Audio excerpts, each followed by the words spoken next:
Today we have the 2020 Volkswagen Transporter Camper. This vehicle has done just over 71,000 miles. It has a manual transmission and a diesel fuel type. As we step inside, we can get a good view of our kitchen area, which is complete with our sink, cooker, fridge and microwave. We also have our TV to the left. As we turn around, we can get a good view of our first double bed. As we'll be able to see from the pictures, this doubles up as our rear bench and 2 belted seats, making this camper 5 belts, 4 berth.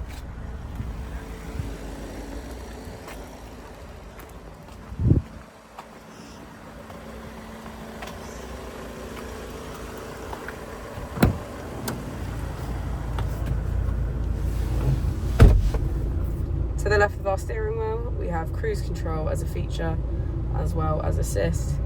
And on the right, we have voice control. Moving on to our screen, we can access our radio, media, menu, smartphone integration, Apple and Android CarPlay, and voice control. If we put the vehicle into reverse, we can see that it comes with a parking camera with parking sensors. And if we pan the camera around, we can get a good view of our pop top.